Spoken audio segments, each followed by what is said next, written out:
Hi guys, welcome back to the channel with another video of psychology that is cognitive process and ये बहुत बहुत बहुत बड़ा chapter है। तो आज मैं आपको इस पूरे वन शॉट में इस पूरे चैप्टर को कंप्लीट करने वाली हूँ।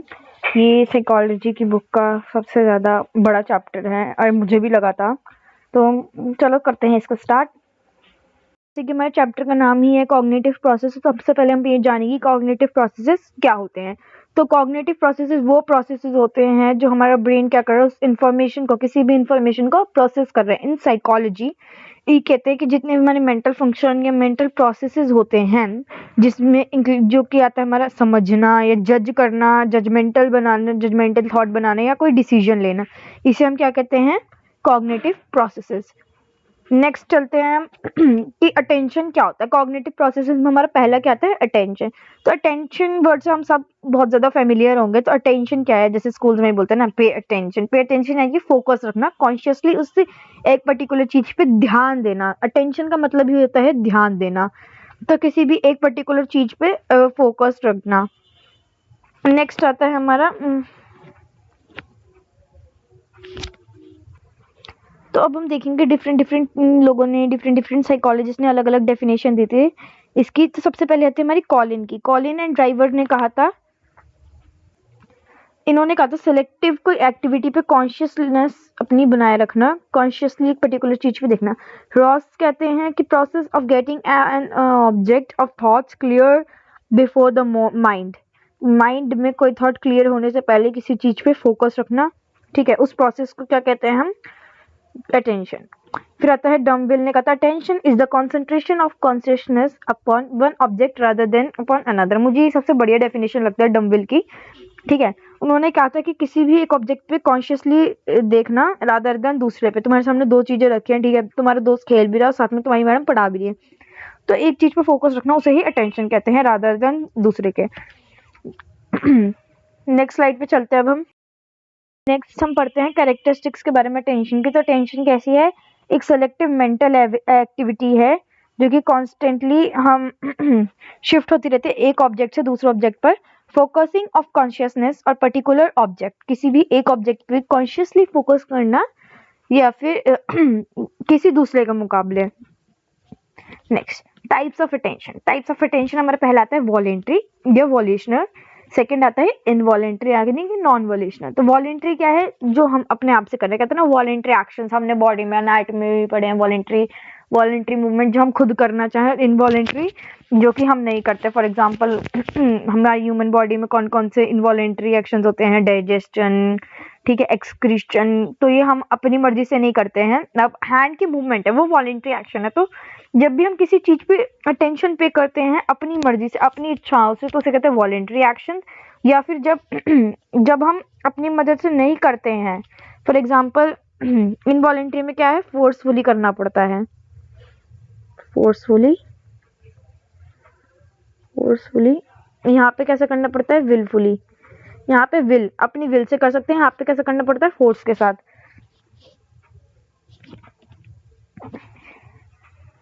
फिर आता है habitual attending, which we attend not because of external compelling but because of internal drives, जो कि हम इंटरनल ड्राइव्स की मदद से करते हैं। मोटिव्स, एटीट्यूड्स, ठीक है, हमारी जो ड्राइव्स है, हमारी इच्छाएं हैं, उनकी मदद से करते हैं। वॉल्यूशनल अटेंशन इट्स टू टाइप, इम्प्लिक्ट और एक्सप्लिक्ट। इम्प्लिक्ट आती है और एक्सप्लिक्ट आती है। कौन कौन सी, इम्प्लिक्ट और एक्सप्लिक्ट। इम्प्लिक्ट क्या है, single act will is responsible, एक single act of will is responsible for arousing attention. इसमें क्या आता है, रिपीटेड एक्शन की मदद से होता है एक्सप्लिक्ट में। तो अभी हम, हाँ, तो अभी हमने कौन कौन से पढ़े थे वॉल्यूशनल में, इम्प्लिक्ट और एक्सप्लिक्ट। इम्प्लिक्ट क्या होता है, सिंगल एक्ट है हमारी विल का, क्या है, single act of will responsible for arousing action attention, sorry, कि एक सिंगल एक्ट, कोई भी एक ऐसा सिंगल एक्ट जिससे आपका ध्यान जो है वो भंग हो सकता है, उस जगह जा सकता है। फॉर एग्जाम्पल टीचर की एक डांट या फिर वो पेपर का प्रेशर। एक्सप्लिक्ट क्या है, repeated acts of will. Repeated will के कोई भी चीज जो आपको रिपीटेडली हो रही है, तो उसके कारण जो टेंशन हो रही है ना, अरे बार बार फेल हो गए तो ऑब्वियसली एक बार पास होने के लिए तो ढंग अच्छे वाले टेंशन हो गई, या फिर वो अटेंशन जो कि आपने अपने कॉम्पिटिटिव एग्जाम्स के टाइम पे दिया था, तो उसे ही कहते हैं हम एक्सप्लिक्ट वॉल्यूशनल अटेंशन। नेक्स्ट आता है हमारा involuntary attention. Involuntary attention with और विदाउट मेकिंग कॉन्शियस एफर्ट, बिना किसी कॉन्शियस एफर्ट के जो हम बना सकते हैं, जो कि मैंने बताया था।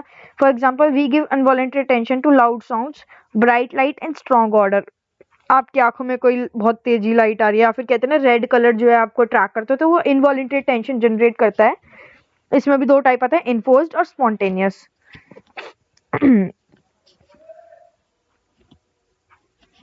फिर आता है हमारा अटेंशन के uses. Provide strength and ability to continue the task of cognitive function. Attention क्या करता है? एक स्ट्रेंथ और एबिलिटी देता है किसी भी कॉग्निटिव फंक्शन को कंटिन्यू रखने के लिए। बेटर ऑर्गेनाइजेशन देता है परसेप्चुअल फील्ड बनाने के लिए। मैक्सिमम क्लैरिटी देता है, अंडरस्टैंडिंग देता है, मेंटल अलर्टनेस देता है, हमारे माइंड को अलर्ट कर देता है, डीपर कॉन्सेंट्रेशन बिल्ड करता है। फिर नेक्स्ट आता है हमारे फैक्टर्स कौन कौन से जो टेंशन को डिटरमाइन करता है। इंटरनल फैक्टर्स और एक्सटर्नल फैक्टर्स। इंटरनल फैक्टर्स जो इंडिविजुअल पे डिपेंड करते हैं, एक्सटर्नल जो इन्वायरमेंट पे डिपेंड करते हैं। इंटरनल फैक्टर्स में आपके आ जाएंगे interest, habit, attitude, mood, motive. Intensity में और एक्सटर्नल फैक्टर्स में कौन कौन से जाएंगे आपके? Intensity, size, change, repetition, novelty, location and nature of stimulus. तो कौन कौन से थे हमारे इंटरनल फैक्टर्स में? आपका इंटरेस्ट है या नहीं है, आपकी हैबिट्स क्या क्या हैं, आपका एटीट्यूड कैसा है, पॉजिटिव एटीट्यूड है नेगेटिव, उस टाइम पे आपका मूड कैसा है और मोटिव कैसा है। इंटेंसिटी कैसी है? इंटेंसिटी आपके एक्सटर्नल इन्वायरमेंट की बात हो रही है यहाँ पे। साइज कैसे स्टिमुलस का, चेंज कैसा। 2 3 नेक्स्ट आता है हमारा रिपीटेशन। चेंज हम किस सेंस में कह रहे हैं? चेंज कैसा? चेंज ऐसा कि लाइट में चेंज हो गया, या एक्सटर्नल सराउंडिंग में आपको कुछ भी चेंज हो सकता है, लाइट हो गया या कोई साउंड हो गई, रेपिटेशन हो रही है किसी चीज की। लोकेशन कैसी है वो।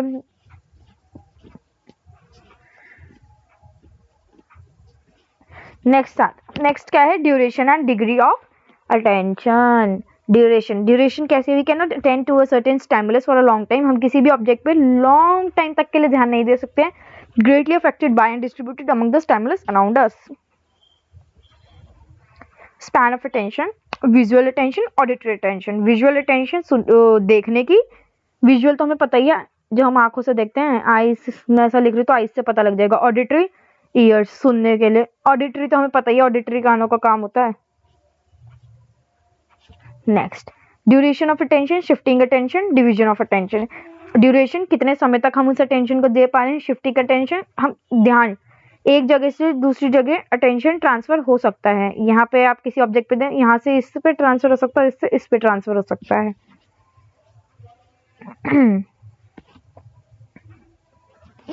नेक्स्ट आता है importance of attention in nursing profession. अब हम अटेंशन इतना पढ़ रहे हैं, इसकी जरूरत क्या है, वो भी नर्सिंग प्रोफेशन में।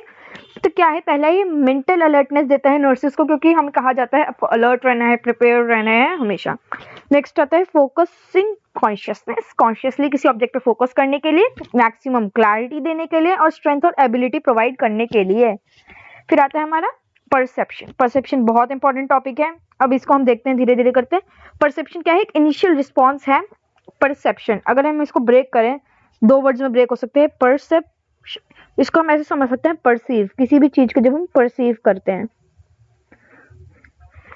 परसीव करना, कैसे परसीव करता है हमारा? कौन परसीव करता है? माइंड परसीव करता है। जो भी स्टिमुलस हम रिस्पॉन्स दे रहे हैं, जो उसको हमारा माइंड जो है परसीव कर रहा है, उसे कहते हैं हम perception. Perception is a interpretation of sensory stimuli. जो भी सेंसरी स्टिमुलाई हो रहे हैं, सेंसरी ऑर्गन्स में हमारे कौन कौन आ रहा है?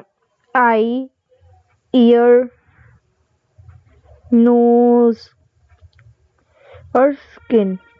ये जो भी हमारे स्टिमुलस रिसीव कर रहे हैं, ये ऑर्गन, इन्होंने कोई भी स्टिमुलाई क्या है? रिसीव करा, तो वो जो भी परसीव कर रहे हैं कि उन्होंने क्या चीज समझी उससे, उसे कहते हैं हम परसेप्शन।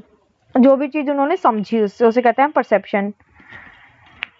इसको एक बार इंग्लिश में भी हम पढ़ेंगे। आई नो बहुत ज्यादा खिचड़ी से मच गई थी, तो दोबारा पढ़ेंगे। परसेप्शन क्या है? एक ऐसा इंटरप्रिटेशन, किसके थ्रू? सेंसरी स्टिमुलस के थ्रू।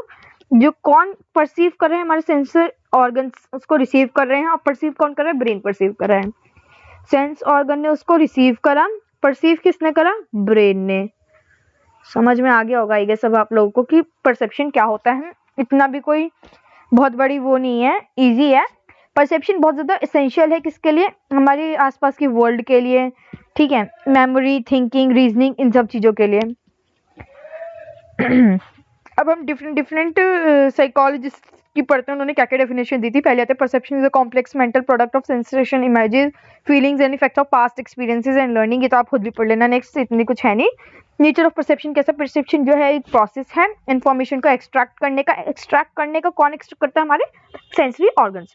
प्रिपेयर करना, उसके रिस्पॉन्स को कौन प्रिपेयर करेगा, ब्रेन परसीव करेगा, मास्टर ऑर्गन परसीव करेगा। सेंसेशन होती है इसमें, perception involve sensation, sensation in sense organ उस चीज को कैसे स्टिमुलस को रिसीव कर रहे हैं उसे कहते हैं सेंसेशन।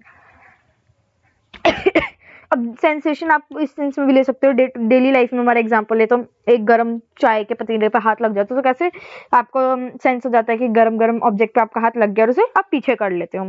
वहीं आप लोग नहीं नहीं कुछ नहीं है कुछ, और यही अगर आप हीट बैग पे वो चीज गरम गरम लगेगी तो आपका ब्रेन कैसे परसीव करेगा, नहीं नहीं ये तो मैं जान के लग रहा हूँ सेकने के लिए।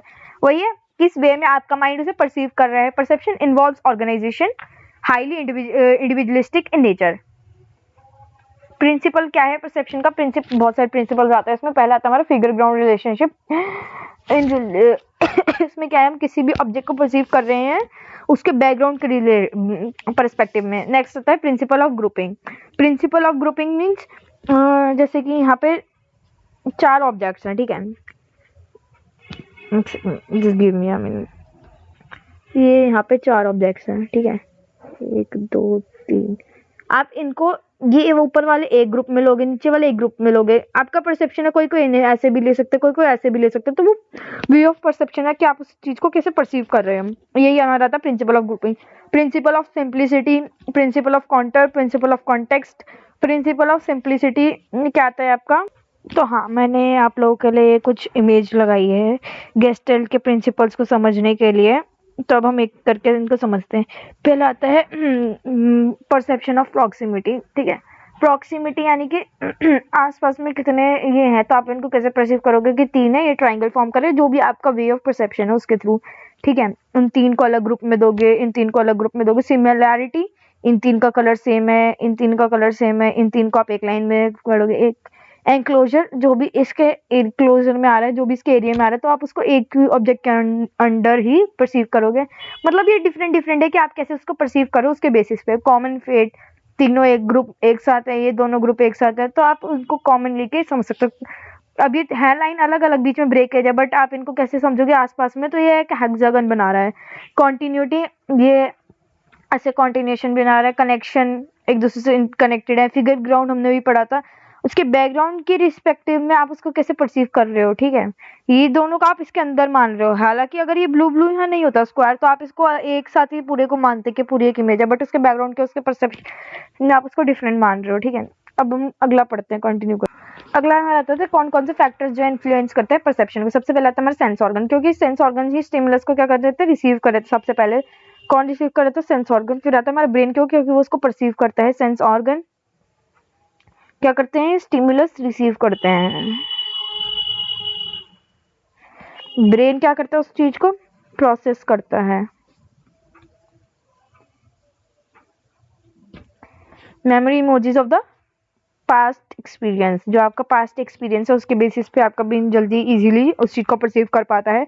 पर्सनल इंटरेस्ट, अभी हमने पढ़ा था, ये उसमें इंटरनल फैक्टर्स में था कि आपका पर्सनल इंटरेस्ट यानी एक्वायर्ड इंटरेस्ट, जो आपको बाहरी acquired interest in the sense कि आपके फ्रेंड्स हैं सब स्विमिंग सीख रहे हैं, तो आपका भी इंटरेस्ट जगे कि नहीं नहीं मैं तो स्विमिंग ही सीखूंगा। जैसे आपने साइंस ली थी, साइंस कैसे ली कि नहीं मेरे तो सारे फ्रेंड सर्कल साइंस ले रहे हैं तो मैं भी साइंस लूंगा, अब आपसे साइंस नहीं हो रही है, तो ये सब हमारे किस में आ जाता है, एक्वायर्ड इंटरेस्ट में। फिर आता है नीड्स और डिजायर्स। नेक्स्ट है तुम्हारा एरर। एरर्स हमारी 2 चीज आती है, इल्यूजन और हेलुसिनेशन। इन दोनों का नाम आपने बहुत सुना होगा। इल्यूजन्स तो आजकल इल्यूजन म्यूजियम भी बन गए हैं। तो हेलुसिनेशन क्या होता है, हेलुसिनेशन सब्जेक्टिव है, एबनॉर्मल है, स्टिमुलस जो है इसमें प्रेजेंस नहीं होता, फॉल्स परसेप्शन हो जाती है। हम क्या कर रहे हैं, फॉल्स परसीव कर रहे हैं किसी भी चीज को। हेलुसिनेशन ज्यादातर ड्रग्स वालों को होते हैं, वो समझ रहा था दुनिया घूम रही है, मैं तो घूम रहा हूँ, कुछ इस टाइप के उन्होंने ड्रग्स वगैरह ले रखे होते हैं, और वो कहते हैं कि दुनिया घूम क्यों रही है, अब पता लग रहा है जी दुनिया नहीं घूम रही, उन्होंने कुछ फॉल्स परसेप्शन उनका ब्रेन जो है वो रिसीव कर रहा है और वो उनका ब्रेन जो है फॉल्स परसेप्शन बना रहा है। इल्यूजन होते हैं जब आपको क्या नाम है, स्टाइमुलस तो उसमें प्रेजेंस है बट परसीव आप उसको गलत कर लेते हो, मिसअंडरस्टैंडिंग या मिस परसेप्शन हो जाता है इसमें। Causes of inaccurate perception, defective functioning of sense organ. कुछ भी हो ना, परसेप्शन में दो ही चीज आते हैं, एक तो आता है आपका सेंस ऑर्गन और एक आता है आपका ब्रेन। तो या तो सेंस ऑर्गन में गलती होगी या तो आपके ब्रेन में गलती होगी। यही पहले लिखा है, सेंस ऑर्गन काम नहीं कर रहा, इनएडिक्वेट स्टाइमुलस, या तो स्टाइमुलस ही गलत है, टू मैनी स्टाइमुलस, बहुत सारे स्टाइमुला आ गए, या हेल्थ खराब है, limited attention, figure merges in the ground, या गाइडेंस। नेक्स्ट आता है हमारा नर्सिंग इम्प्लीकेशन क्या है। It is important to provide quality care to the patient. हर किसी में ही है होलिस्टिक केयर, होलिस्टिक केयर किसी भी उसमें लिख देना, ये की पॉइंट है holistic care. It prevents accidents, incidents of harmful to the patient. All type of false perception, illusion should be avoided by her. Next आता है हमारा learning. लर्निंग क्या है कि मोस्ट इंपॉर्टेंट कैरेक्टरिस्टिक्स है ह्यूमन बीइंग का। Capacity है एक इंडिविजुअल की लर्न करने की। Through learning we have seen change in our own behaviour. Learning से हमारा खुद का बिहेवियर चेंज हो जाता है। Learning is a process of mastery और अनफेमिलियर मटेरियल। तो ये अभी आगे मैं आपको इसकी डेफिनेशन से समझा देती हूँ। वैसे तो सबको ही पता है, लर्निंग लर्निंग नाम से ही पता चल रहा है, लर्न करना, किसी चीज को याद करना। तो according to Murphy the term learning covers every modification in behavior to meet the environmental requirements को मीट करने के लिए जो हमारा बिहेवियर है। Environmental requirements for example watering a plants,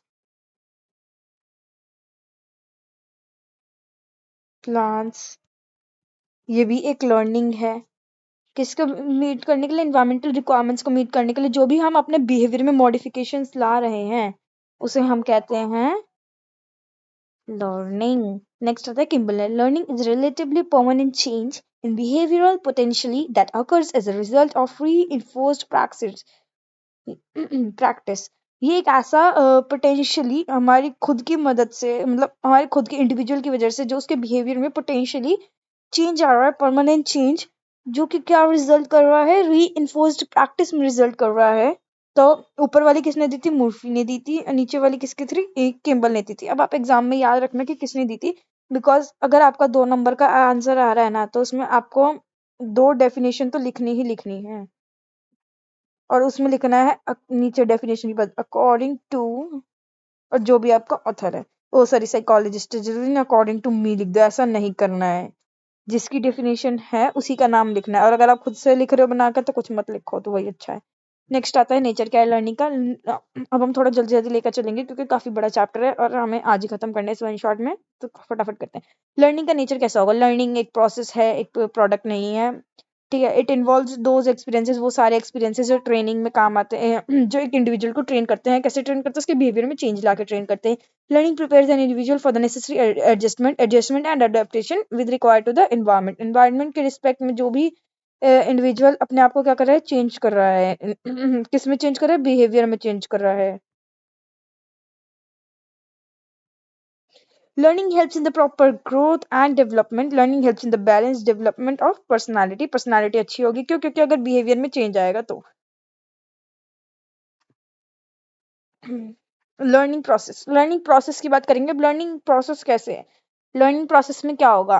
perception learning कैसे? एक इंडिविजुअल कैसे उस चीज को सेंस कर रहा है, ठीक है। The individual receive information from sense organs, ये तो हमने पढ़ा, and interprets that in the light of previous experiences के बेसिस पे जो वो उस चीज को इंटरप्रेट कर रहा है। अब कोई इंडिविजुअल है, उसके साथ वो चीज पास्ट में हो चुकी है, तो वो ऑब्वियसली इस चीज को इजीली लर्न कर पाएगा, इजीली परसीव कर पाएगा। कोई भी अगर आपका स्टडी का भी कॉन्सेप्ट है, कोई पढ़ाई का कॉन्सेप्ट है, ठीक है, आपने वो पहले पढ़ रखा है, आप कोचिंग में जिस दिन पढ़कर आते थे, ये आपके साथ पहले बताता, कोचिंग में पढ़ रखा है, तो आपको क्लास में ज्यादा अच्छे से समझ आता है और सब कहते हैं भाई ये तो सब आता है, इससे तो सब आता है। ऐसा कुछ नहीं है, उसने ऑलरेडी पढ़ रखा है, तो इसलिए उसका माइंड उस चीज को परसीव कर पा रहा है।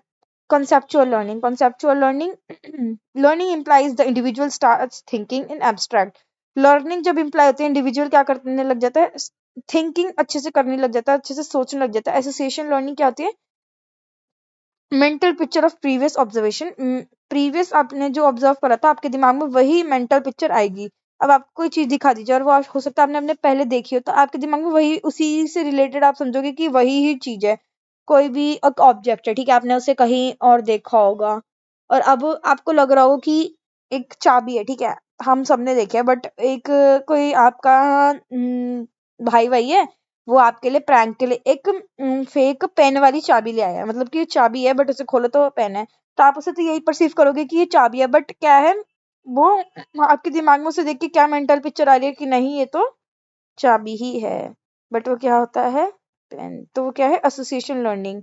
आप उसको किस चीज से एसोसिएट कर रहे हो, चाबी से, बट वो है क्या पेन, ठीक है। या फिर अगर कोई पेन है वो आपने पहले देख रखा है बट वो आपको कैसा लग रहा है, आपने पेन नहीं देखा, आपने स्ट्रॉ देखे, तो आपने उसे देखा, आप उसे स्ट्रॉ समझोगे नहीं, ये तो मैंने कुछ गलत एग्जांपल ले लिया, खैर उस चीज को नाम से समझो, एसोसिएट करना, जब हम किसी ये पढ़ाई में भी तो करते हैं हम, एसोसिएट दो चीजों को, मैच द फॉलोइंग भी तो करते थे, एसोसिएट द फॉलोइंग, ये इससे एसोसिएट, वही एसोसिएशन लर्निंग पर क्या ही है। नेक्स्ट चलते हैं, appreciational learning related to our feelings, appreciational feeling से रिलेटेड है, एटीट्यूडनल एक इंडिविजुअल के एटीट्यूड ऑफ माइंड पे डिपेंड करता है। नेक्स्ट आता है लर्निंग प्रोसेस में क्या स्टेप्स आते हैं, सबसे पहला आता है इंडिविजुअल की drive, motive and drive, individual की क्या ड्राइव से क्या इच्छाएं हैं।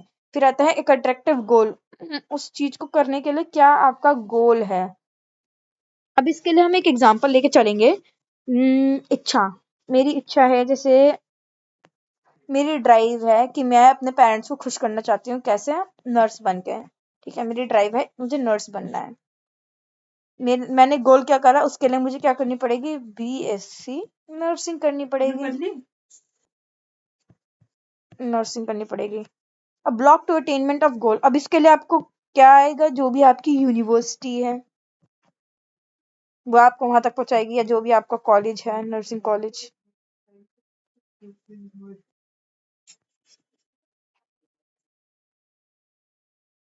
नेक्स्ट अब हमारा आता है टाइप्स ऑफ लर्निंग, तो इसमें हमारा सबसे पहला आता है conditional learning, sorry, conditional learning, verbal learning, motor learning, concept learning, problem solving learning, attitude learning, serial learning. तो अब हम एक एक करके पढ़ते हैं क्या क्या है। कंडीशनल लर्निंग, जब आप कंडीशन लगा रहे हो, कंडीशनिंग किसी कंडीशन के साथ पढ़ रहे हो तो होती है वो कंडीशनल लर्निंग, ठीक है। फिर आती है वर्बल लर्निंग, बोल बोल के जो हम लर्निंग करते हैं, ऑब्वियसली वो नाम सब वर्बल। मोटर लर्निंग, दिमाग से related, related to brain. Concept learning, किसी कॉन्सेप्ट को पढ़ रहे हो, नाम से समझो, not a big deal. Problem solving, paper में बस इनका नाम याद होगा ना, आगे दो तीन लाइन इनसे रिलेटेड लिख दोगे, दैट्स इट। प्रॉब्लम सॉल्विंग, किसी प्रॉब्लम को सॉल्व करने के लिए जब लर्निंग कर रहे हो। एटीट्यूड लर्निंग, बिहेवियरल एटीट्यूड नहीं है, माइंडसेट का आपका माइंड एटीट्यूड है, जैसे कि हमने पीछे ही पढ़ा था ये वाला ना। अच्छा ये मैं सब पीछे पढ़ा चुकी हूँ तो इनके नाम ही है बस ऑलमोस्ट। कॉन्सेप्चुअल लर्निंग, जैसे कि हमने पढ़ा था जब हमारा ब्रेन थिंकिंग करनी स्टार्ट कर देता है अच्छे से। Attitudinal learning depends upon attitude of mind, यही बस थोड़ा आगे पीछे हो गया बट चलो कोई नहीं, एक ही जैसा है। Serial learning, serial wise learning करना।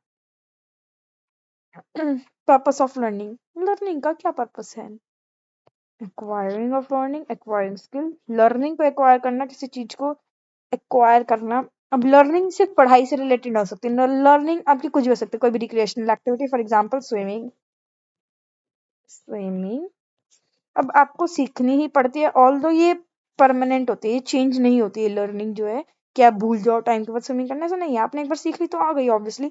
तो क्या करना है, उस चीज को आपने एक्वायर करा। अब जरूरी नहीं है कि जो आप फ्यूचर में आपके पेरेंट्स को आती थी तो आपको आती होगी, ये आपने एक्वायर करी है, सीखी है, ये आपके पेरेंट्स ने सीखी थी।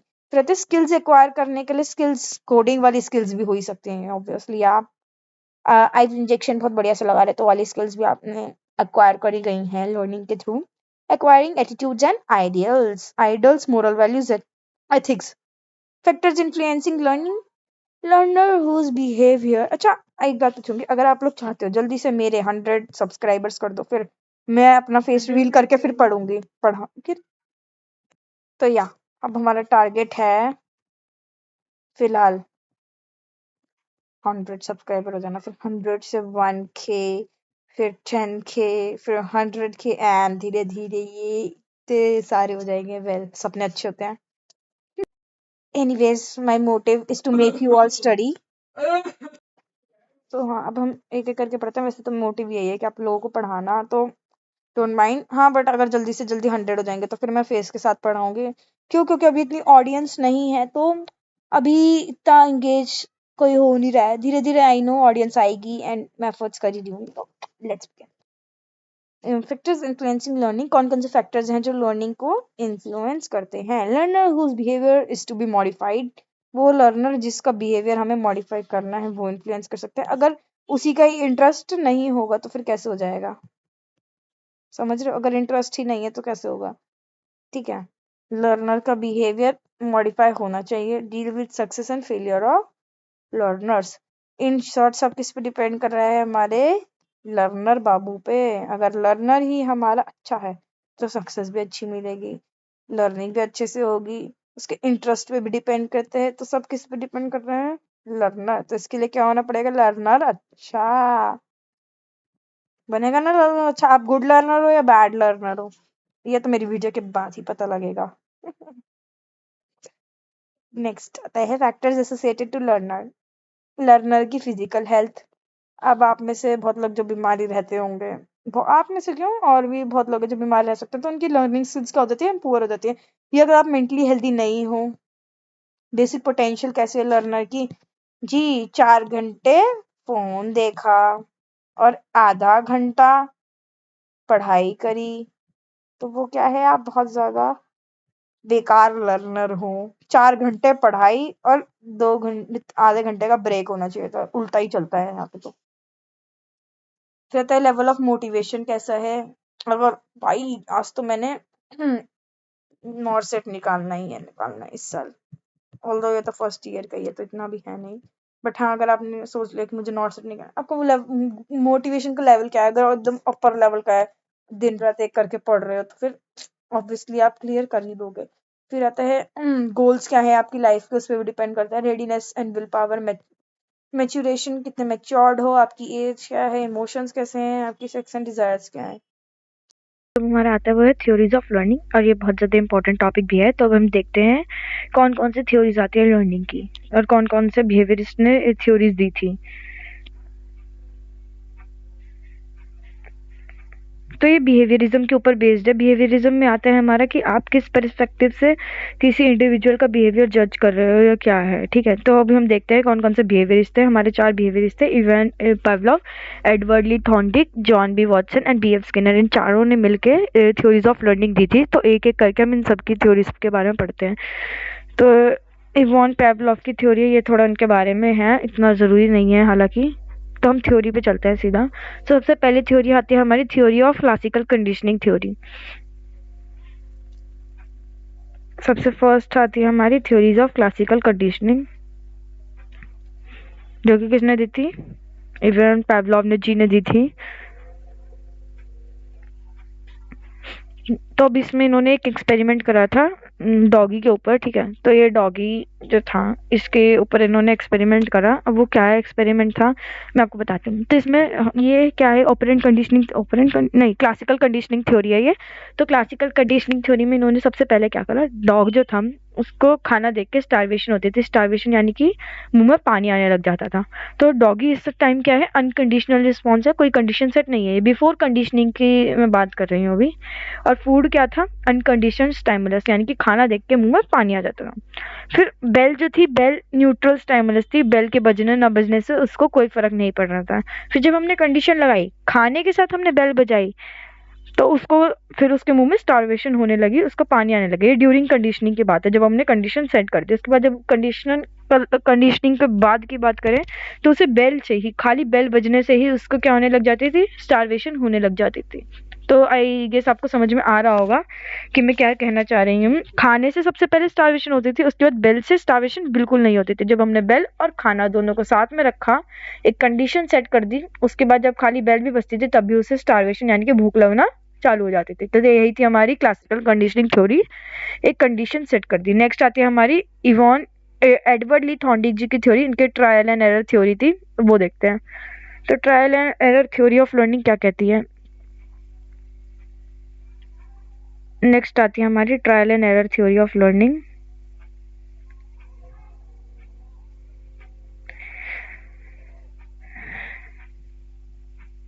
इन्होंने भी एक एक्सपेरिमेंट करा था, जैसे उन्होंने डॉग के ऊपर करा था, इन्होंने कैट के ऊपर करा था। ठीक है, तो ये एक बॉक्स है, यहाँ पे ना लिवर होता था। तो इसमें क्या है, कैट जो है उसको स्टार्टिंग में पता नहीं था, वो बार बार ट्राई, बाहर इन्होंने खाना रख दिया, मतलब खाने में कैट के लिए ऑब्वियसली फिश रखी है। तो कैट तो सबसे पहले ट्राई करती है इस बॉक्स से एस्केप आउट करने के लिए, उसे नहीं पता कि लिवर मुझे प्रेस करना है, वो बार बार स्क्रैच करके या फिर अपने हाथों पैरों से ट्राई करती थी कि मैं इस बॉक्स से एस्केप आउट कर सकूं, और उससे गलती से क्या होता है, लिवर प्रेस हो जाता है और वो बाहर आ जाती है, ये जो डोर है ये खुल जाता है और वो बाहर आ जाती है। तो एक बार उसने बार बार ट्राई करा और वो पास हो गई, तो उससे क्या हुआ, वो एस्केप आउट हो गई और उसे फूड ग्रास्प कर लिया, यानी कि फूड खा लिया। तो यही थी हमारी थ्योरी ऑफ लर्निंग, जो इन्होंने एक्सपेरिमेंट करा था, वही यहाँ सब ये सब लिखा हुआ है।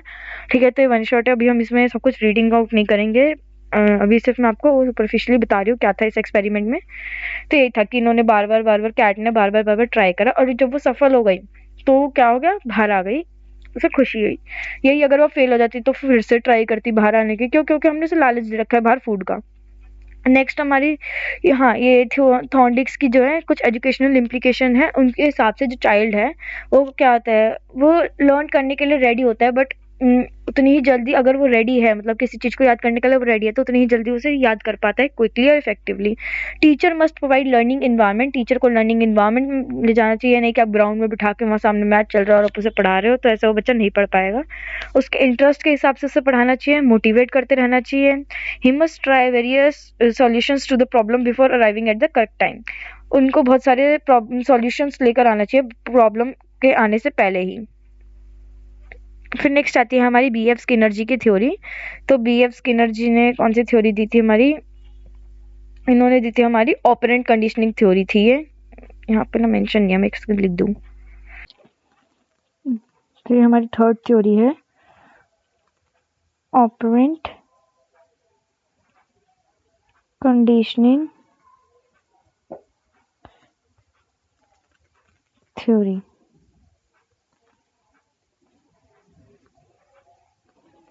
ठीक है, तो हमारी थर्ड थ्योरी के बारे में हम पढ़ने जा रहे हैं, थ्योरी ऑफ। तो इसमें दो इक्वेशंस आते हैं हमारे, एक तो आता है रीइंफोर्समेंट, मतलब इसमें आता है हमारा रीइंफोर्समेंट। रीइंफोर्समेंट मतलब कैसे, कि या तो ये पॉजिटिव होगा या ये नेगेटिव होगा। अगर लर्न अच्छा काम कर रहा है तो उसे पॉजिटिव चीजें मिलेंगी एज अ रिवॉर्ड, रिवॉर्ड मिलेगा, और अगर वो नेगेटिव काम करे तो क्या उन्हें मिलेगी, पनिशमेंट मिलेगी।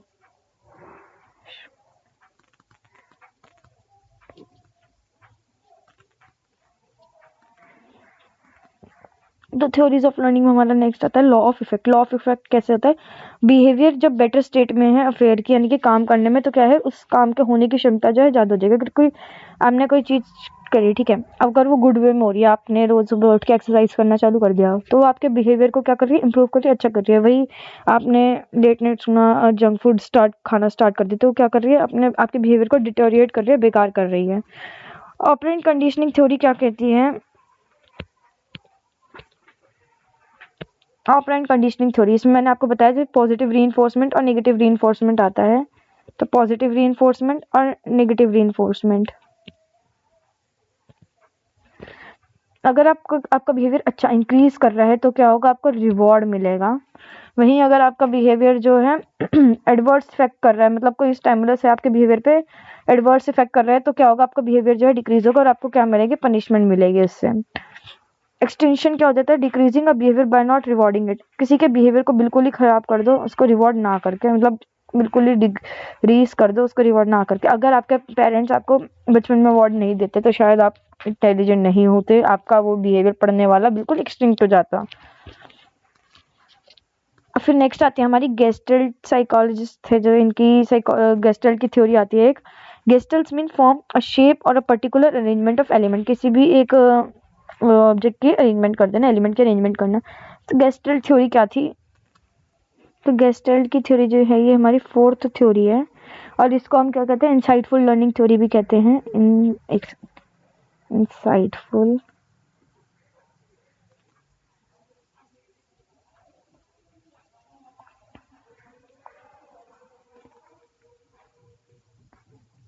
Theory, insightful learning theory. तो अब ये क्या है, इसके बारे में पढ़ते हैं। इंसाइटफुल लर्निंग थ्योरी हमें कहती है कि जो लर्निंग है वो अंडरस्टैंड, उस सिचुएशन को अंडरस्टैंड करने से ही आपको समझ में आती है इजीली, आप उसको तभी ग्रास्प कर पाते हो, याद कर पाते हो, ना कि ट्रायल और एरर के।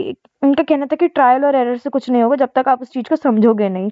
तो इसमें उन्होंने भी एक एक्सपेरिमेंट करा था चिंपैंजी का, शायद पीपीटी में है नहीं, बट मैं आपको बता देती हूँ कि गेस्टल्ट थ्योरी ने क्या एक्सपेरिमेंट, गेस्टल्ट जी ने क्या एक्सपेरिमेंट करा था। इन्होंने करा था, एक चिंपैंजी है, ठीक है, वो 3 अनानास देखता है जो कि ऊपर टंगे हुए हैं, वो ट्राई करता है लेकिन फेल हो जाता है। फिर वो सिचुएशन को समझने की कोशिश करता है, अंडरस्टैंड करने की कोशिश करता है कि मैं इन 3 अनानास या बनानास को कैसे ले सकता हूँ। तो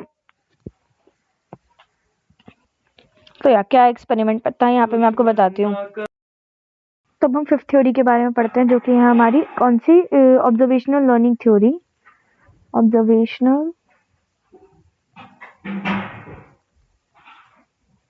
लर्निंग थ्योरी, राइटिंग के लिए मैं थोड़ा सॉरी मांगूंगी।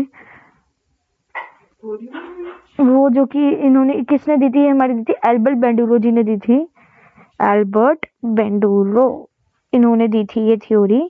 तो इनका कहना था कि हम जो हैं एज अ लर्नर, लर्न कहाँ से करते हैं, लर्न्स बाय ऑब्जर्विंग अदर्स, दूसरों को ऑब्जर्व करके हम वो चीज़ समझते हैं, याद करते हैं। इसके कुछ एग्जांपल्स, जैसे कि कोई चाइल्ड है वो अपने पेरेंट्स से ही सीखता है बोलना, उसका बिहेवियर कैसा है, अपने पेरेंट्स को जो चीज़ वो ऑब्जर्व करेगा वही वो चीज़ आगे करेगा। स्टूडेंट जो अपने टीचर को कॉपी करता है, और जूनियर नर्स जो है वो सीनियर नर्स को ऑब्जर्व करती है कि क्या करना है क्या नहीं करना। तो इसके कुछ स्टेप्स आते हैं हमारे, जो कि पहला है जिसमें हमारा सबसे पहले आता है अटेंशन, फिर आता है रिटेंशन, फिर उसके बाद आता है मोटर रिप्रोडक्शन,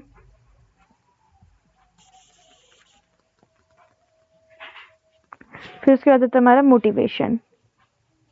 ये 4 स्टेप आते हैं हमारे, इन्होंने जो कि दिए थे, second, third and fourth.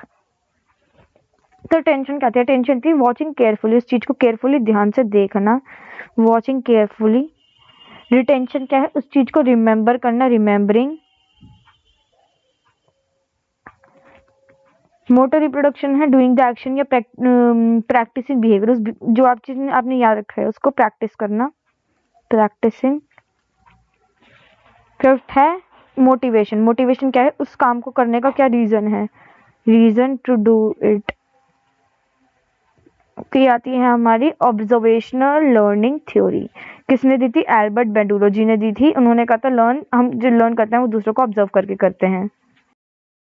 Cognitive process आता है हमारा थिंकिंग। तो थिंकिंग को अगर हम हिंदी में देखें तो सोचना, ठीक है, सोच विचार करना। तो क्या है, एक ऐसी एक्टिविटी है जिससे हमारे जो आइडियाज हैं वो फ्लो में रहते हैं किसी पर्पस के लिए, ठीक है। नेक्स्ट हम चलते हैं आगे,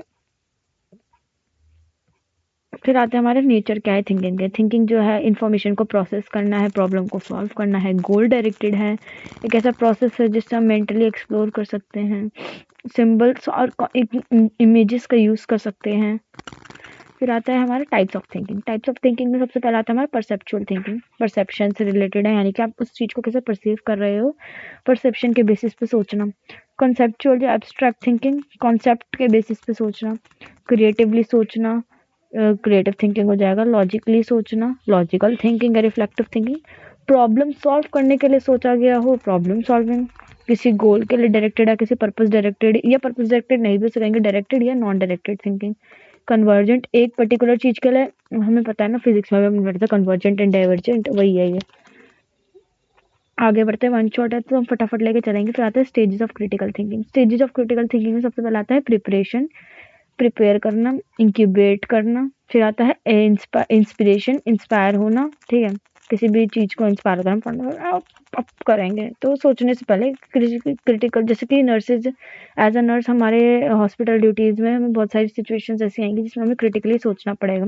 फॉर एग्जांपल कोई पेशेंट है, ठीक है, आपके नियर बाय कोई डॉक्टर नहीं है और उनको बहुत ज़्यादा इमरजेंसी, मतलब कोई बहुत ज़्यादा नीड है किसी भी मेडिकल केयर की, तो आप उसको इमिडिएटली क्या चीज़ प्रोवाइड कर पा रहे हो, तो आपको क्रिटिकली सोचना पड़ेगा कि मुझे इसे सीपीआर देना है, मुझे क्या करना है। फिर आता है इवैल्यूएट करना और फिर उसे रिवाइज करना।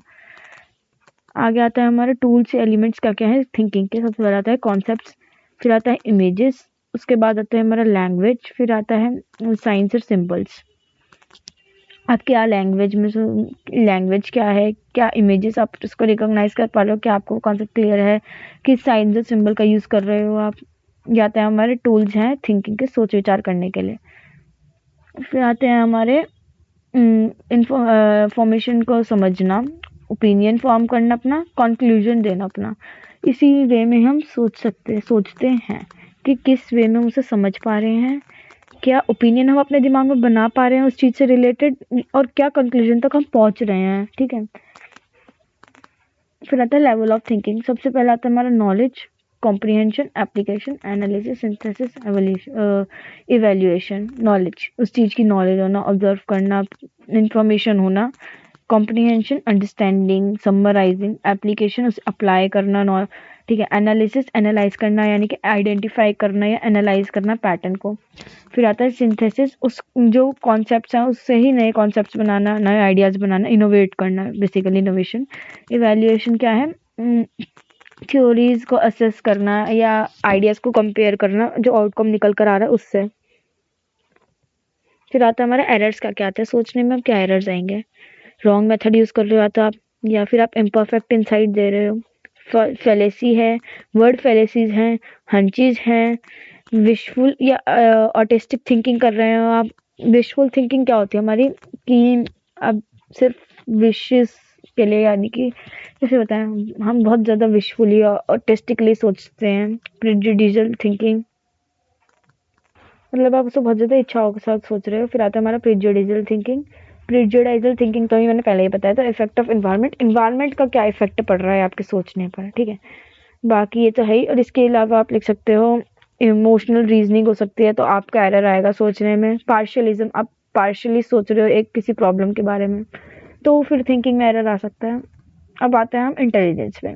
इंटेलिजेंस क्या है, नेक्स्ट कॉग्निटिव प्रोसेस क्या है हमारा, इंटेलिजेंस। इंटेलिजेंस एक एबिलिटी है किसी चीज़ को एक्वायर करने की, यानी कि लेने की, अप्लाई करने की उसकी नॉलेज को। ठीक है। ये एक इंडिविजुअल की कैपेसिटी है किसी सिचुएशन से डील करने के लिए। इंटेलिजेंस के कैरेक्टरिस्टिक्स के बारे में पढ़ेंगे। ये इनेट है, नेचुरल एंडोमेंट है, मैक्सिमम लर्निंग है कि एक इंडिविजुअल कितना लर्न कर सकता है एक मिनिमम पीरियड ऑफ टाइम में। फ्यूचर एंड प्लान अकॉर्डिंगली, उसके हिसाब से बनाता है। To take advantage of his previous experiences, develop ability to differentiate between सही क्या है गलत क्या है उसके बीच में। इंटेलिजेंस हमें क्या करता है, डिफरेंशिएट करने में हेल्प करता है। Development period of intelligence is from birth to adolescence. This is the minor difference in the development of intelligence between boys and girls. क्या है इंटेलिजेंस, क्या है कि माइनर डिफरेंस है बॉयज और गर्ल्स की इंटेलिजेंस के बीच में। फिर आते हैं हमारे तीन तरीके के intelligence, abstract intelligence, concrete intelligence, social intelligence. Abstract intelligence, abstract अब तक हम इतनी बार पढ़ चुके हैं। एब्स्ट्रैक्ट को कॉन्सेप्ट भी कहते हैं। Conceptual intelligence, it is the ability to understand and deal with verbal या मैथमेटिकल कॉन्सेप्ट। किसी भी कॉन्सेप्ट से रिलेटेड हम जब कर रहे हैं। कॉन्क्रीट थिंकिंग आता है जब हम थिंग्स से रिलेटेड या स्किल्स से, साइंटिफिक अप्लायंसेस में जब हम उसे लगा रहे हैं। कॉन्क्रीट मोटर थिंग्स में लगा रहे हैं। सोशल इंटेलिजेंस, जब आप सोशल रिलेशनशिप जैसे कि के बीच में डील कर रहे हैं, जैसे कि आपकी सोसाइटी में हो गया, तो आप उनके बीच में कैसे डील कर रहे हो, कैसे समझ रहे हो उन चीज़ों को, वो आपकी सोशल इंटेलिजेंस है। कॉन्क्रीट इंटेलिजेंस, आपकी मोटर स्किल्स कैसी हैं उसे कहते हैं कॉन्क्रीट इंटेलिजेंस। एब्स्ट्रैक्ट इंटेलिजेंस, आपके कॉन्सेप्ट्स कितने अच्छे हैं, आप उन कॉन्सेप्ट्स को कितने इंटेलिजेंटली हैंडल करते हैं, वो आपके एब्स्ट्रैक्ट इंटेलिजेंस आती है। तो नेक्स्ट अब हम पढ़ते हैं फैक्टर्स अफेक्टिंग इंटेलिजेंस। तो फैक्टर्स में आते हैं हमारे हेरिडिटरी फैक्टर्स। ऑब्वियसली अगर पेरेंट्स इंटेलिजेंट है तो चाइल्ड के भी चांसेस है कि वो इंटेलिजेंट होगा। एनवायरमेंटल फैक्टर्स, आपकी सोसाइटी में रह रहे हो तो वो आपको अफेक्ट करेगा आपके इंटेलिजेंस को। जहाँ अगर आपके पेरेंट्स इंटेलिजेंट है तो वो तो है ही, ऑब्वियसली चाइल्ड इंटेलिजेंट होगा। बट आपकी सराउंडिंग्स इन्वायरमेंट अच्छा नहीं है, आप पढ़ने लिखने वाले बच्चों के बीच में नहीं है, तो ऑब्वियसली आपका इंटेलिजेंस उतना अच्छा नहीं होगा। प्री नेटल इन्वायरमेंट, ठीक है। पैदा से पहले का एनवायरनमेंट होता है जब आप एम्ब्रियोनिक स्टेज में होता है। होम एनवायरनमेंट, आपको घर का एनवायरनमेंट कैसा है, यही अगर आप लड़ाई झगड़े के एनवायरनमेंट में रहोगे तो ऑब्वियसली आपकी मेंटल स्टेट अफेक्ट होगी और इंटेलिजेंस पे अफेक्ट होगी। पेरेंट चाइल्ड इंटरेक्शन, कि आपके पेरेंट्स आपके साथ कैसे इंटरेक्ट कर रहे हैं। Social and environmental deprivation, socio economic status कैसा है आपका, और सोशल इन्वायरमेंटल डेप्रिवेशन क्या है कि आपकी सोसाइटी आपके साथ कैसे बिहेव कर रही है, वो साइकोलॉजिकल कंडीशन कैसी है आपकी। तो ये तो सब आपको नाम से पता है, ईजी है इंटेलिजेंस, थोड़ा बहुत हम रिलेट भी कर पाते हैं। इमोशनल इंटेलिजेंस क्या होती है, जब आप एज एन इंडिविजुअल कितनी इजीली दूसरों की फीलिंग्स को समझ पा रहे हो, ठीक है, अंडरस्टैंड कर पा रहे हो। And as a nurse emotional intelligence होना भी ज़रूरी है। ठीक है, यही इमोशनल नाम से पता लग रहा है। फिर आता है branches of emotional intelligence, receiving emotion, facilitating thought, understanding emotion, managing emotions. इतना ज़रूरी नहीं है कुछ ब्रांचेस ऑफ इमोशनल इंटेलिजेंस वगैरह, ठीक है। हाँ, इंटेलिजेंस क्वेश्चन आ सकता है आईक्यू। हमें पता है आईक्यू क्या है। आईक्यू हम कहते हैं ना, आईक्यू से ही पता लगा सकते हैं कि एक इंडिविजुअल जो है उसके कितना इंटेलिजेंस है, वो मतलब कि वो मेंटली रिटार्डेड तो नहीं है, या फिर उसका जो आईक्यू है वो ज़्यादा है। तो इसको कैसे कैलकुलेट करा जाता है? Mental age upon chronicle age. Mental age जो है वो कैलकुलेट करी जाती है टेस्ट वगैरह के थ्रू। क्रोनोलॉजिकल एज मतलब आपकी एक्चुअल एज कितनी है इंटू 100। अब 130 से ऊपर जिसका होगा आईक्यू वो बहुत ज़्यादा सुपीरियर इंटेलिजेंस वाला बंदा है। एवरेज है 85 टू 109। बिलो 25 है प्रोफाउंडली मेंटली रिटार्डेड, ठीक है। तो ये इसमें बीच के एक दो, ये एक तो ये याद रख लेना वेरी सुपीरियर वाला, एक एवरेज याद रख लेना, और एक प्रोफाउंडली मेंटली रिटार्डेड, 2-3 याद रख लेना आईक्यू। फिर आता है इंटेलिजेंस को कैसे मेजर कर सकते हैं? Verbally, non verbally, performance. पहले तो आता है ग्रुप या फिर इंडिविजुअल। इंडिविजुअल टेस्ट में आते हैं फिर वर्बल और नॉन वर्बल, ग्रुप में आते हैं वर्बल और नॉन वर्बल। इंडिविजुअल होगा तो एक अकेले बंदे का होगा, ग्रुप में होगा तो सबके साथ होगा। तो वर्बली कैसे होगा? बोल के, बातचीत करके, ठीक है। इसके कुछ टेस्ट आते हैं स्टैनफोर्ड बीनेस, WAIS, WISSC, ठीक है। नॉन वर्बल बिना बोले पिक्चर्स फिगर्स के थ्रू टेस्ट में block design, pattern drawing, immediate memory. Performance के बेसिस पर आप किस टास्क को कितनी आसानी से कर पा रहे हो, किसी जैसे एग्जांपल के लिए दे रखा है आप पजल को कैसे सॉल्व कर रहे हो, ये वो। क्लिनिकल इम्प्लीकेशंस क्या है इंटेलिजेंस टेस्ट की? एजुकेशनल पर्पस के लिए, ठीक है। अब इंटेलिजेंस देखा जाए तो हमारे एंट्रेंस एग्जाम्स में भी चेक करी जाते हैं, ठीक है। क्लिनिकल प्रैक्टिसेस में भी, डेली लाइफ में भी, इंडस्ट्रियल एरिया में भी हमारी इंटेलिजेंस टेस्ट होती है, रिसर्च एरियाज में। एप्टीट्यूड हमने भी देख ही रहे हैं कि ये एक ऐसी कंडीशन है या फिर करेक्टरिस्टिक्स है जिसके कारण कहें इंडिविजुअल की एबिलिटी जो वो एक्वायर कर रहा है ट्रेनिंग के थ्रू, या नॉलेज, स्किल, या कुछ रिस्पॉन्सेज जो वो सेट कर रहा है। फॉर एग्जांपल किसी लैंग्वेज को बोलने की एबिलिटी, म्यूजिक प्रोड्यूस करने की एबिलिटी, इसे एप्टीट्यूड कहा गया है। नेक्स्ट स्लाइड पे चलते हैं अब हम। फिर आता है हमारा करेक्टरिस्टिक्स क्या है एप्टीट्यूड के, ठीक है। Opens the way of interest and satisfaction. ये इंडिविजुअल का इंटरेस्ट का वे खोल देता है कि आपको क्या करना है फ्यूचर में, क्या नहीं। नॉट अ यूनिटरी ट्रेड, ये एक यूनिटरी ट्रेड नहीं है। Present condition with forward references, combination inborn भी हो सकती हैं या फिर इनबॉर्न कैपेसिटीज या लाइफ में, ठीक है। ये इनबॉर्न कैपेसिटीज जितनी भी आपकी पैदा के साथ ही आपकी कैपेसिटीज हैं लाइफ में, उनको क्या नाम है, आपको आगे फ्यूचर तक ले जाने में हेल्प करता है। फिर आते हैं यूनिक पोटेंशियल कैसे इंडिविजुअल की, सिम्प्टोमेटिक है या एसिम्प्टोमेटिक है। फिर आते हैं classification of aptitude test, independent aptitude test. Independent aptitude test से हम क्या समझते हैं? इंडिपेंडेंटली यानी कि इंडिविजुअली किसी इंडिविजुअल की टेस्ट को असेस करना, जैसे कि मैंने बताया था इंडिविजुअल इंटेलिजेंस में बताया। This test measure aptitude in single specific separate area. सिर्फ एक सेपरेट एरिया में आपकी जो है एप्टीट्यूड को मेजर। जब हम छोटे थे हमारा एक एप्टीट्यूड का पेपर होता था, जीके एप्टीट्यूड, पैटर्न्स बनाते, तो वही एप्टीट्यूड है। इसमें हम आपके एक स्पेसिफिक एप्टीट्यूड को स्पेसिफिक एरिया के, सेपरेट एरिया के एप्टीट्यूड को टेस्ट करते हैं। इसमें क्या है, बहुत सारी मल्टीपल चीज़ों का एप्टीट्यूड हम एक साथ टेस्ट करते हैं। इंडिपेंडेंट एप्टीट्यूड टेस्ट में आ जाता है हमारा clerical aptitude test, mechanical aptitude test, ठीक है। ये किस लिए होता है? मैकेनिकल आर्टिस्टिक एप्टीट्यूड के लिए, professional aptitude, scholastic aptitude test, ये स्कूल्स वगैरह में होता है। मल्टीपल एप्टीट्यूड्स क्या है? General aptitude test battery, armed services vocational aptitude battery, differential aptitude test. अब इन एप्टीट्यूड टेस्ट का जो है फ्यूचर सक्सेस प्रेडिक्ट करने के लिए, करियर चॉइसेस में हेल्प करने के लिए, चूज करने में, स्पेशल ट्रेड्स की। देखो अगर हम करियर कोर्स की बात करें तो क्या है, हम एज हमने 12th करी, ठीक है। उसके बाद हमने सोचा कि मुझे आगे क्या लेना है क्या नहीं, बट अगर आप एप्टीट्यूड टेस्ट कराओगे तो वो आपके एप्टीट्यूड को टेस्ट करेंगे कि आप फ्यूचर में साइंस कर पाओगे नहीं कर पाओगे। कई बार हमें एज एन इंडिविजुअल खुद को भी नहीं पता होता हमारे अंदर कितनी क्षमताएं हैं उस चीज को करने की, बट हम मेंटली सोच के नहीं यार मुझसे नहीं होगा ये वो। सप्लीमेंट अदर साइकोलॉजिकल टेस्ट, बाकी साइकोलॉजिकल टेस्ट में हेल्प करता है, सिलेक्शन में हेल्प करता है। सिलेक्शन एज एन आपको नीट का एग्जाम ही ले लो, सिलेक्शन में हेल्प करता है, ठीक है। यूज ऑफ एप्टीट्यूड टेस्टिंग, बस। तो नेक्स्ट अब हमारा आता है कॉग्निटिव प्रोसेस, जो कि है मेमोरी। मेमोरी यानी कि याद रखना इन सिंपल टर्म्स का है। New experience determined by deposition, lay down by previous experiences के ऊपर जो आपके न्यू एक्सपीरियंसेस आ रहे हैं उसे कहते हैं हम मेमोरी। ठीक है, फिर आता है हमारा करेक्टरिस्टिक्स क्या है गुड मेमोरी के। Good memory person can retain maximum amount of learned material, कितना मैक्सिमम अमाउंट में वो जो नई चीज याद रख रहा है उसे याद रख पा रहा है, स्टोर कर पा रहा है। Half learn material can not be retained, जो आधा चीज आप याद कर रहे हो वो मतलब रिटेन नहीं करी जा सकती। इजीली टू रिकॉल करने के लिए आसान रहता है। ठीक है, ये गुड मेमोरी के करेक्टरिस्टिक्स क्या है कि आपकी मेमोरी गुड है। अगर आपको इसमें से अपने कुछ करेक्टरिस्टिक्स मैच कर रहे हैं तो हाँ, आपकी भी मेमोरी गुड है। इजी टू रिकॉल, आप चीज़ों को जल्दी से याद कर सकते हैं, रिवाइज कर सकते हैं, रिमेंबर कर सकते हैं कि कब हुआ था। क्लियर और quick recognisation is a sign of good memory. ठीक है, जल्दी से आप चीज़ों को रिकॉग्नाइज कर सकते हैं। यूटिलिटी और सर्विसेबिलिटी होती है गुड मेमोरी वाले इंडिविजुअल की।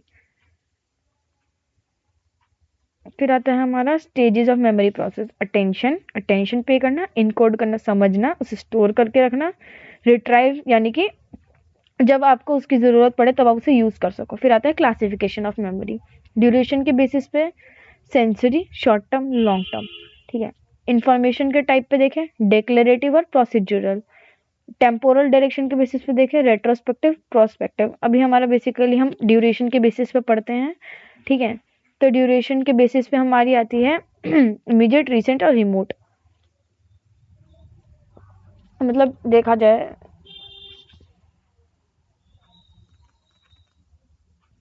तो ड्यूरेशन के बेसिस पे देखी जाए, इमीडिएटली अभी आपको कितना, मतलब इमीडिएटली आपने कोई चीज़ देखी वो आपको याद है। रिसेंट देख या रिमोट, उसको ये मतलब इतना नहीं, तो मैं इसे ऊपर से समझा देती हूँ क्या है ड्यूरेशन। सेंसरी हमारा होता है, इसे हम इमीडिएट इन्फॉर्मेशन भी कह सकते हैं।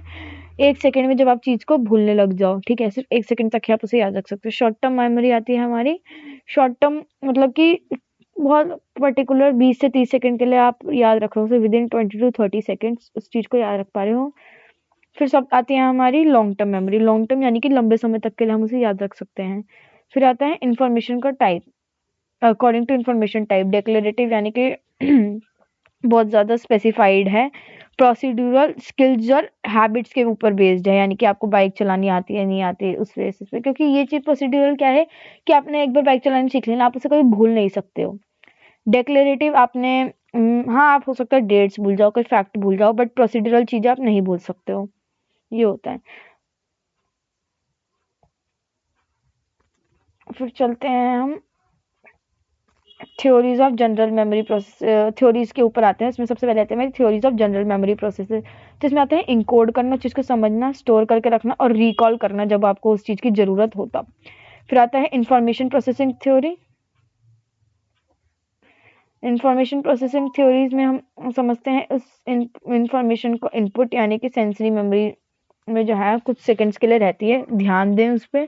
ठीक है, फिर आती है हमारी शॉर्ट टर्म मेमोरी, 1 मिनट तक के लिए जब हम उस चीज़ को याद रख सकते हैं। सेंसरी मेमोरी मैंने बताया था कुछ फ्रैक्शन ऑफ सेकंड के लिए ही याद रहती है। जब हमने थोड़ा उसमें और ध्यान दिया तो शॉर्ट टर्म मेमोरी यानी कि हम उसे 1 मिनट तक के लिए याद रख सकते हैं। ठीक है, उसको समझा हमने, शॉर्ट टर्म मेमोरी को इनकोड करा, हमेशा के लिए याद रखा, रिकॉल करने जब उसकी जरूरत पड़े तब हम रिकॉल करेंगे तो क्या हो जाएगी मेरी लॉन्ग टर्म मेमोरी। ये एक प्रोसेस है इन्फॉर्मेशन को प्रोसेस करने का, कि हम इस इन्फॉर्मेशन को कैसे प्रोसेस कर पा रहे हैं। तो पहले सेंसरी मेमोरी, हमने कुछ सेकंड के लिए उसको याद रखा और अटेंशन दी, शॉर्ट टर्म मेमोरी बनाई, 1 मिनट तक के लिए याद रखा, फिर उस चीज को इनकोड करा, समझा, और जब जरूरत पड़ेगी तब हम उसे रिकॉल करेंगे, वो क्या बन जाएगी लॉन्ग टर्म मेमोरी बन जाएगी। और जब हाँ ऑब्वियसली जब हम उसको रिकॉल करेंगे तो क्या है एज एन आउटपुट जो है वो इन्फॉर्मेशन हम दे सकेंगे। बट अगर हम शॉर्ट टर्म मेमोरी को हमने इनकोड नहीं करा तो क्या होगी, हम उस इन्फॉर्मेशन को प्रोसेस इन्फॉर्मेशन को भूल जाएंगे, फॉरगेट करने लगेंगे। Level of processing theory, according to this theory there is only one kind of memory, एक तरह की ही मेमोरी होती है। And the ability to remember depends upon the depth of information processing, कि आप उस इंफॉर्मेशन को कैसे प्रोसेस कर रहे हो उसकी गहराई पे ही डिपेंड करती है वो बस। तो ये थी हमारी level of processing theory. Approaches for improving memory, memory को कैसा अच्छा कर सकते हो, ये कुछ टेक्निक्स हैं। Pull it out all together, सबको एक साथ लेके करो। फनल अप्रोच होती है एक, इसमें क्या होता है स्टेजेस में हम इंफॉर्मेशन को याद कर रखते हैं कि अभी इतना याद रख लिया, फिर इतना ऑर्गेनाइज करके जब हम मेमोरी स्टोर कर सकते हैं।